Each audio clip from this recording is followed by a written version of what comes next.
A closed door. A quiet hallway. And Shohei Ohtani, the most famous baseball player on the planet, walking into the opposing team's locker room after one of the most controversial ejections the sport has seen in years. Nobody saw it coming. The umpire didn't plan for it. The Rangers player certainly didn't expect it. And when the 2-minute slow-motion replay was released to the public, footage so detailed, so undeniable, that even the player at the center of it all could no longer deny what happened, the baseball world stopped breathing for a moment. Because this wasn't just about a foul. It wasn't just about an ejection. It was about character. About accountability. About what happens when the game's greatest player responds to a serious provocation in a way that nobody, absolutely nobody, could have predicted. By the end of this, you will understand why this moment is already being called one of the most remarkable off-field scenes in modern baseball history. And why, once again, Ohtani proved that he operates on a completely different level from everyone else. To understand the full weight of what happened, you need to go back to the moment it all began. It was not a quiet game. Rangers vs. Dodgers carries a tension that goes beyond regular season stakes.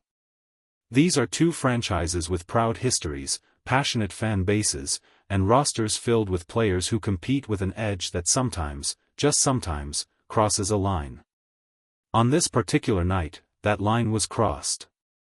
The incident involving the key Rangers player and Shohei Ohtani happened fast.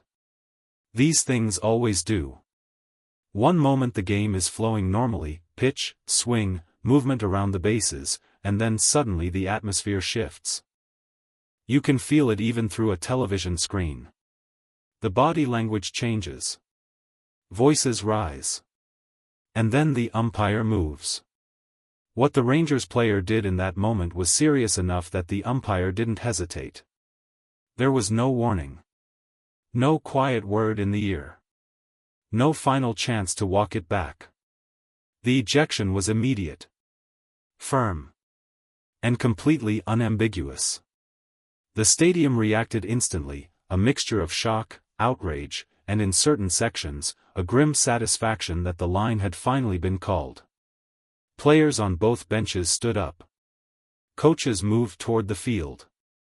For a moment, the entire game teetered on the edge of something much larger. But then, order was restored. The ejected player walked off. The game resumed. And most people assumed that was the end of it. They were wrong. In the modern era of baseball, nothing stays hidden for long. Camera technology has transformed how we witness the game. Angles that would have been impossible a decade ago are now standard. High-speed cameras capture movements the human eye cannot process in real time. And when something controversial happens on a major league field, the replay room goes to work immediately. What emerged from that replay room in the hours following the ejection was something nobody was fully prepared for. The 2-minute slow-motion footage broke down the incident frame by frame. And what it revealed was not ambiguous. It was not open to interpretation.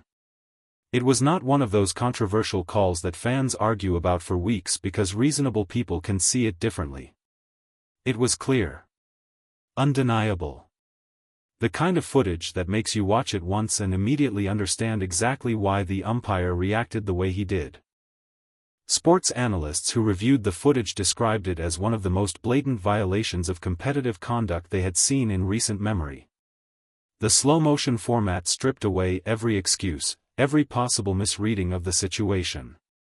Frame by frame, the sequence told a story, and it was not a flattering one for the Rangers player involved. The footage spread across every major baseball platform within hours.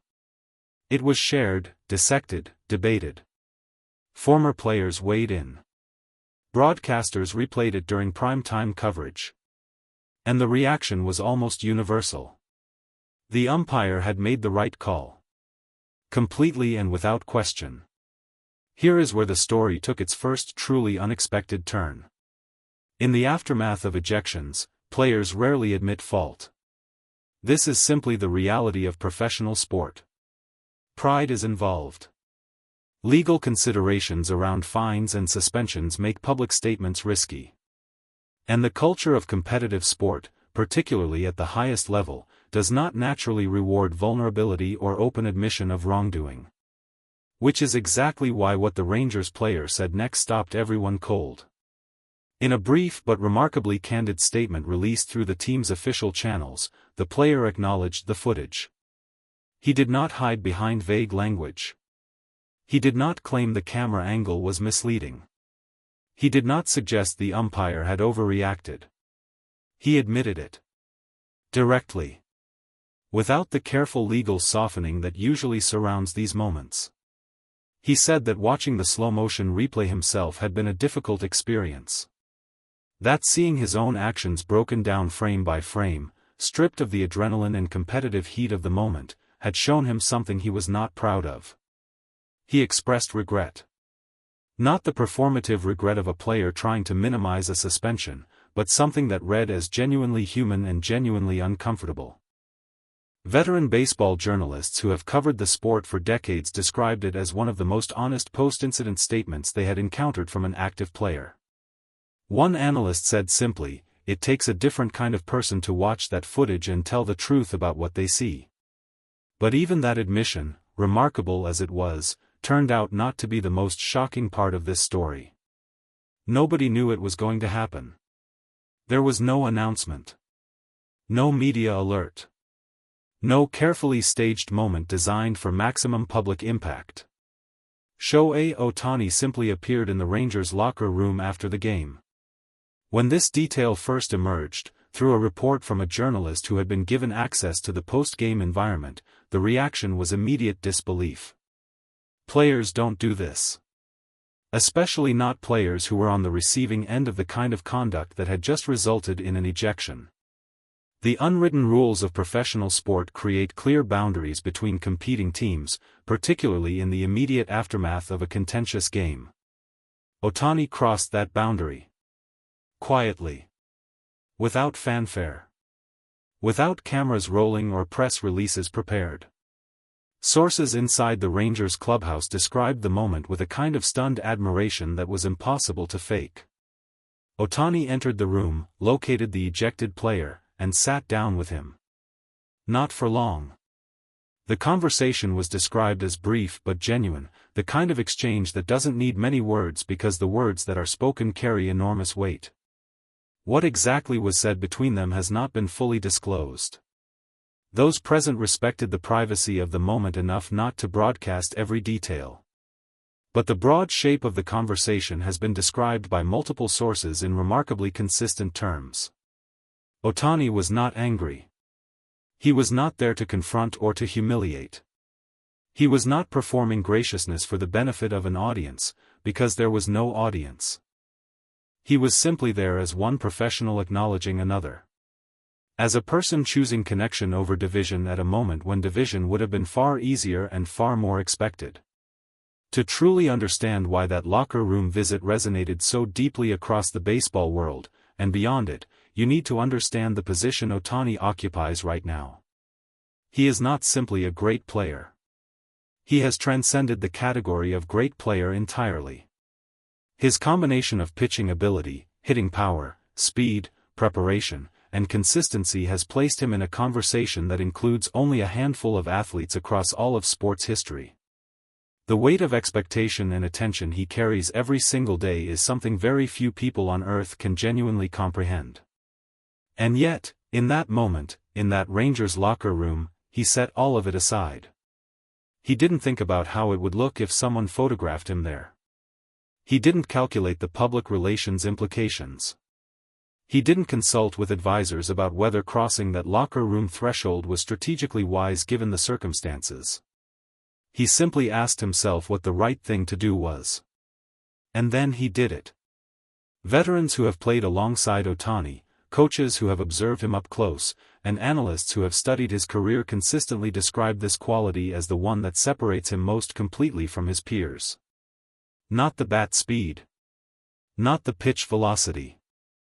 Not the extraordinary physical gifts that allow him to do things no player in baseball history has done at his level simultaneously. It is the consistency of his character in private moments. The moments when nobody is watching. The moments when the easy path and the right path diverge, and Ohtani, without hesitation, takes the right one. The Rangers' locker room was one of those moments. And because sport has a way of eventually revealing what happens in its private corners, the world found out. And the world was moved. Beyond the personal drama of this incident, there is a broader significance to how the umpire handled his role that deserves careful attention. Umpires in Major League Baseball occupy one of the most pressured positions in professional sport. They make split-second decisions in front of tens of thousands of people, with millions more watching on broadcast. They are criticized constantly. Their calls are replayed and debated endlessly. And yet, they must maintain absolute authority and composure in environments that test both to their absolute limits. The decision to eject the Rangers player immediately, without warning, without hesitation, sent a message that went beyond this single game. It said clearly that certain standards of conduct are non-negotiable. That the identity of the player being targeted does not change the standard. That the competitive heat of a high-stakes game does not suspend the rules of professional behavior. Senior figures within baseball's officiating community quietly praised the call in the days that followed. Not publicly, umpires rarely seek the spotlight, but within the conversations that shape how the game understands its own standards. The message was simple and powerful. What happened was wrong. The rules exist for a reason. And those rules apply equally regardless of who is on the field. That consistency, that refusal to look away because the moment is inconvenient, is what gives a sport its integrity. And on that night, the integrity of baseball was protected by a single firm decision from a single umpire who understood exactly what his role required of him. In the days following the incident, the baseball conversation moved in many directions simultaneously. The ejection was analyzed. The slow-motion footage was replayed hundreds of times across broadcast and digital platforms. The Rangers player's admission was discussed as either genuinely admirable or strategically calculated, depending on who was doing the analyzing. But the detail that kept returning, the one that people couldn't quite let go of, was Ohtani in that locker room. Because it wasn't in his contract. Nobody required it. Nobody expected it. In fact, most people would have understood and accepted it if he had simply gone home, spent the evening with his family, and left the incident to the officials and the headlines. Instead, he walked through a door that most people wouldn't have approached. He sat down with a man who had wronged him. And he chose humanity over grievance. This is the standard that Ohtani sets, not by announcing it, not by demanding others follow it, but simply by living it. Quietly. Consistently. In public and in private, in victory and in controversy, on the field and in the hallways that the cameras never reach. The umpire enforced the rules. The slow-motion footage told the truth. The Rangers player found the courage to admit it. And Ohtani, as he so often does, reminded everyone watching what this game, at its very best, is truly capable of producing. Not just athletes. Not just competitors. But people.